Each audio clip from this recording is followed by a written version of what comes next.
In many countries, the largest cities are growing faster than their smaller counterparts. Rural cities, towns and villages are being cannibalized to facilitate the demand for jobs in these urban centres. For better or worse, we are increasingly becoming an urban world. Thus, it's no surprise that the demand for city housing is skyrocketing. Prices to rent or to buy are reaching for many unattainable highs. Savills, a global property firm, published its list of cities with the highest cost of accommodation around the world, with the usual suspects ranking high. New York, Hong Kong, London, Tokyo and Paris all consistently in the top 5. But even smaller cities like Dublin are experiencing serious housing crises, with many people unable to afford to live near their places of work.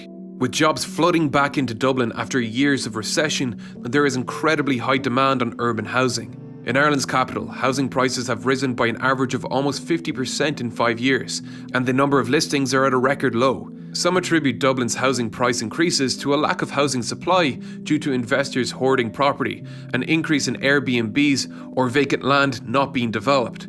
While these are all definitely factors, even if they were resolved, Dublin would still be falling short of the 25,000 new units needed every year to meet the current demand. In recent years, construction in the city has increased significantly with the return of cranes to the skyline. But many are commercial units and apartment buildings are simply not being built fast enough and in enough numbers to make a dent in the demand, causing rent prices to rise to the point that many young Irish are once again having to consider whether Ireland is a place they can build a future, continuing the ritual brain drain of our country's youth to not so green pastures. The government has responded to this problem unsuccessfully with ridiculous attempts to ban rents from rising, a solution akin to banning a sick patient's temperature from rising. The only cure for this fever will be to increase the supply of housing. That is, increase the supply of housing while minimizing cost. Let's first focus on optimum height. While some are calling for high-rise buildings in Dublin with the idea that it will lead to increased density and greater supply, buildings that are too tall don't translate into affordability as they cost too much to build. In theory, taller buildings reduce square metre costs of floor space the higher you build and increase the overall returnable revenue from a single plot of land. However, the cost increases as you build higher and higher. Lift systems, fire prevention measures, water supplies and pressurization, and heating and cooling systems all add to the cost of high-rises. Imagine living in a city where you can afford beautiful homes, a city that combines quality with affordability. Around the world, this idea of a livable city increasingly seems like a pipe dream. Housing unaffordability is not just a crisis for the United States. You see it in cities as diverse as Caracas, Moscow, Rio de Janeiro. The UN estimates that despite the pandemic, over 60% of the world's population will live in cities by 2030. Urbanization is going to keep growing at a tremendous rate, and so we're really going to need to look at how do we build in a manner that's livable, it's affordable. There is somewhere, though, that seems to be keeping the housing crisis at bay. The Austrian capital, Vienna, is one of the most affordable major cities in the world. It also tops the charts for quality of life. And how they got there may offer up some tips for cities globally. This is Aspern-Seestadt in the suburbs of Vienna, one of the largest new urban developments currently under construction in Europe. Seestadt is being built on a former airfield and has a man-made swimming lake at its centre. 60 to 70% of the apartments built here will be allocated to affordable housing, some of which are designed by their occupants. We all know how tough it is to bring new urban quarters to life, to make them feel like the old parts of the city that have this patina that we all love. So we introduce a new model of collaborative housing.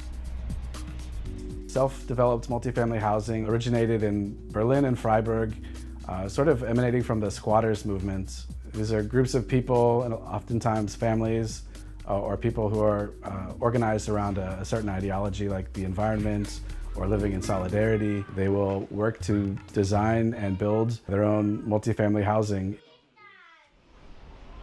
Collaborative housing is one of the innovative ways subsidized apartments are being built in Vienna. Now, apart from being something really special, of having the opportunity to design your own apartment within a subsidized housing project, what is very important about these projects is that they think about so many things. They will introduce regularly co-working spaces, rooms for seminars, or a big kitchen that can be used by everybody. But the most important part is that these people that have worked together on designing their own apartments and their own building form a community, a lively community. So we have found out that they work as a community magnet, and they are the ones that will bring life to a new urban quarter.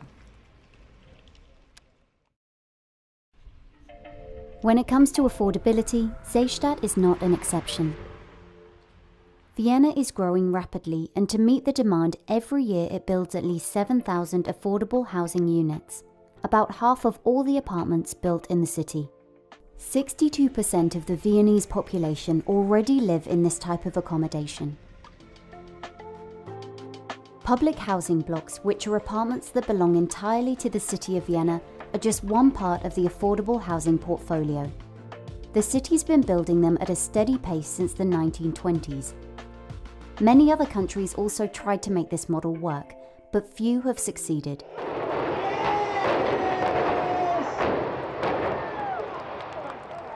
We've been hearing about it for years. The 21st century is the era of urbanization. In almost every country around the world, people are packing their bags and moving into cities at record rates. This is a global phenomenon across the spectrum of developed and developing economies.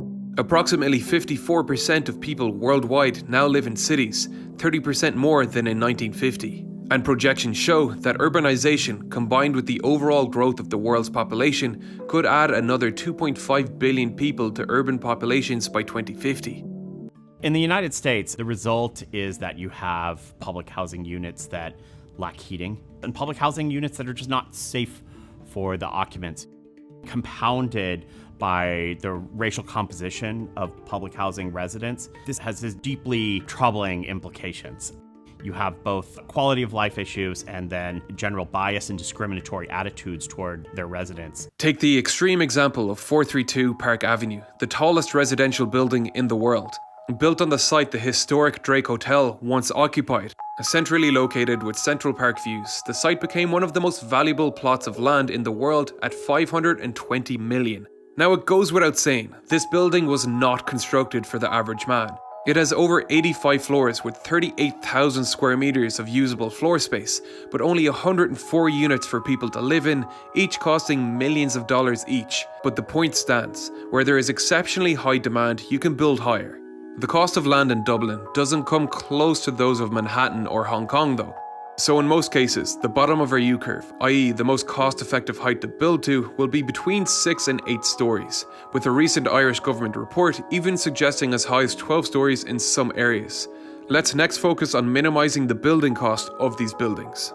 One of the primary causes of increased cost with increased construction height is the necessity of using floor space for the structurally integral building core, which keeps the building standing and houses elevators and other services.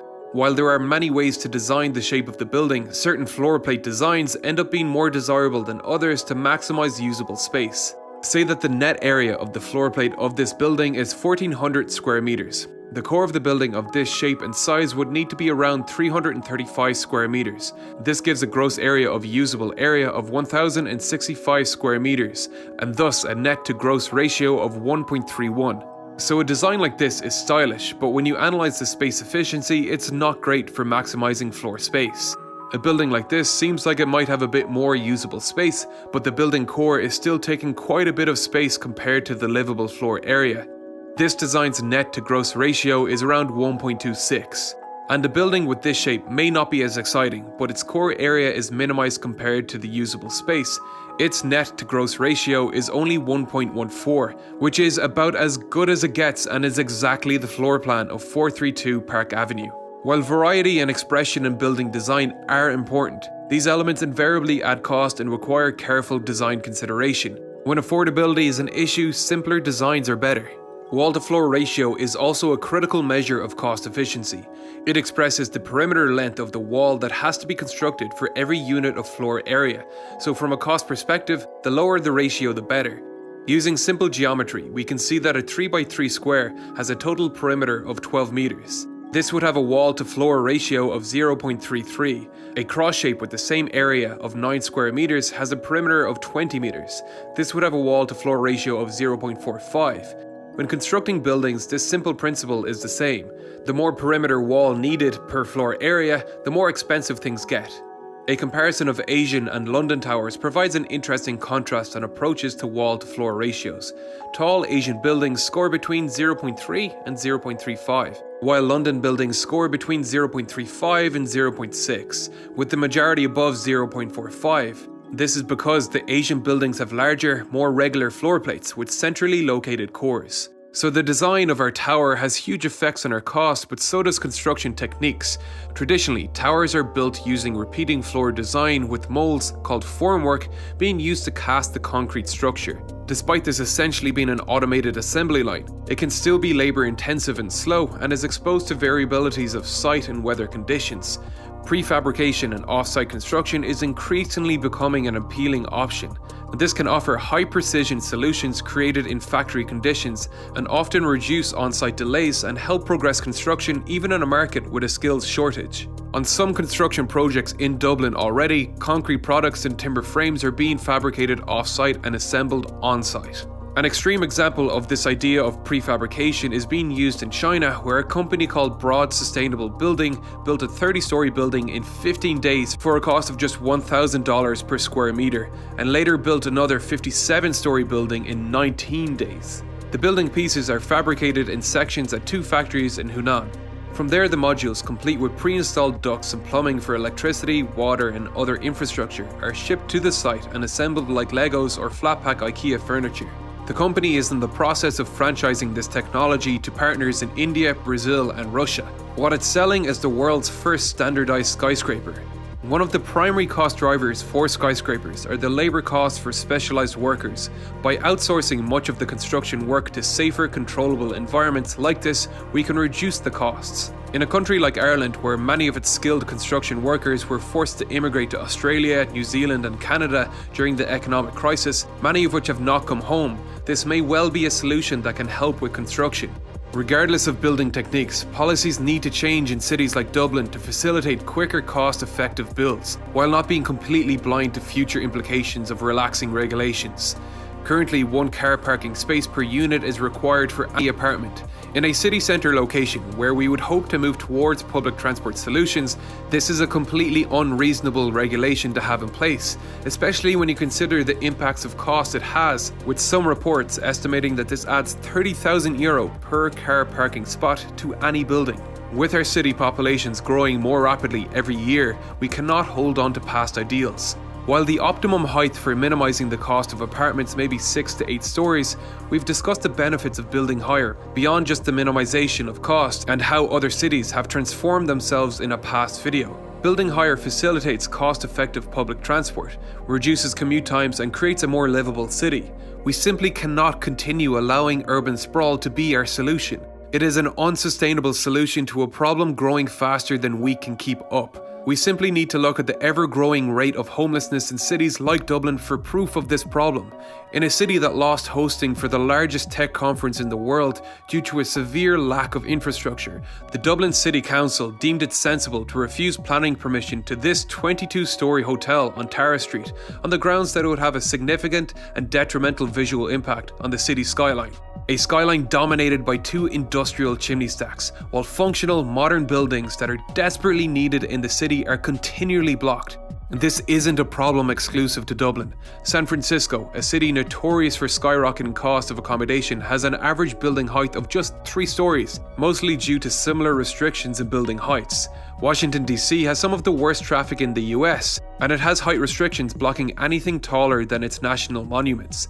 In large cities with restrictive height regulations, you can almost be guaranteed socio-economic problems will follow. In all reality, this problem has so many facets beyond just engineering challenges. This is a problem that primarily affects young people, and those who already own their home have little interest in devaluing it by allowing high-rise developments near their home, and thus increasing supply. There are political motivations and many more factors that change why and how bubbles like this occur in different cities, but if we're going to build a sustainable future, we're going to have to rethink how we build and plan our cities. Perhaps we can start using machine learning algorithms to analyze and suggest changes to optimize our cities. In the 90s, the construction process also changed. Each company that wants to build social housing needs to submit their design in a developer competition.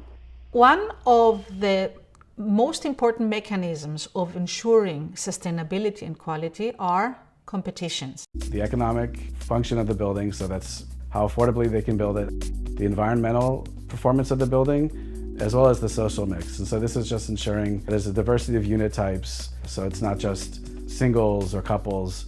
You get families, you have elderly residents. The competitive aspect of the developer competitions definitely pushes people to be more innovative on a number of fronts. They're really well designed, high quality buildings, low energy buildings, just wondrous amenities, saunas, kindergartens, clinics, libraries, community spaces. We almost always have balconies, and in many cases there are even swimming pools on the rooftops. Developer competitions are also one of the main factors driving down the costs of construction. The construction costs in Vienna are about half of what they are in Seattle. And so you're getting these incredible high quality buildings for really a fraction of what we would pay here in the US for what I would say are buildings that are not as well done. Another key element to making this model work is using space wisely. It would be a waste of money to embark into subsidized housing and then do low density. Of course you have to do high density because this results in many, many more apartments to the benefit of many, many more young families. But density will work well only if you combine it with high quality. And I'm talking about high architectural quality, I'm talking about high-level public transport access, and I'm talking about vast green spaces. So the way we go about density is to create really vast accessible parks and to concentrate construction at the edges of these parks. They don't have a significant number of high-rises, but there is this broad density. The core is 5 to 8 stories for kilometers and kilometers in every direction. Today, Vienna invests in a mix of public and subsidized housing. But just building new apartments isn't enough. The city is also committed to actively maintaining and retrofitting its stock of over 500,000 affordable flats. There's this process in Vienna called the gentle urban renewal. And what this is the city will go into neighborhoods where gentrification is becoming more mainstream and the effects of it are becoming more visible. They will upgrade the social housing to ensure that it maintains a similar quality to the new market rate housing. They will develop amenities to ensure that schools don't become overcrowded. They'll add a floor or two to the roof of a building. This could become either market rate or social housing. What this does is it allows more people to live in the neighborhood. It subsidizes the cost of the energetic retrofit because there's also the energetic component as well. And so they'll rehabilitate the facade of a building. They'll add ventilation to ensure that these buildings are comfortable, there aren't mold issues, they're healthy. So the city is really taking an active approach in ensuring that these buildings are comfortable, habitable, and also climate proof.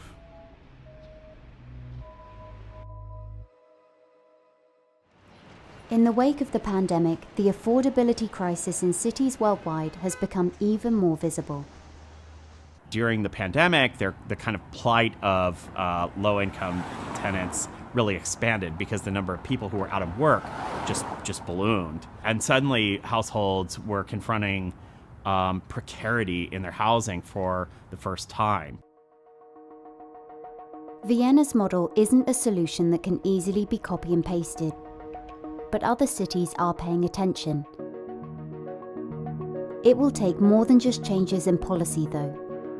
Attitudes about how and where we live will need to shift too.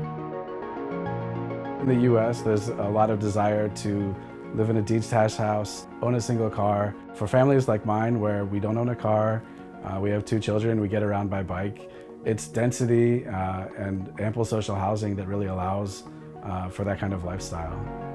There is this generational flip where families like ours, and especially those that are younger than us, have no shot at affordable housing or market rate housing in a lot of cities. And I think that we're going to see places really start to look at adding a density, and hopefully in a smart way that doesn't bring more cars, more congestion, so it's more sustainable in the future. Vienna is doing things that everyone should be aiming for.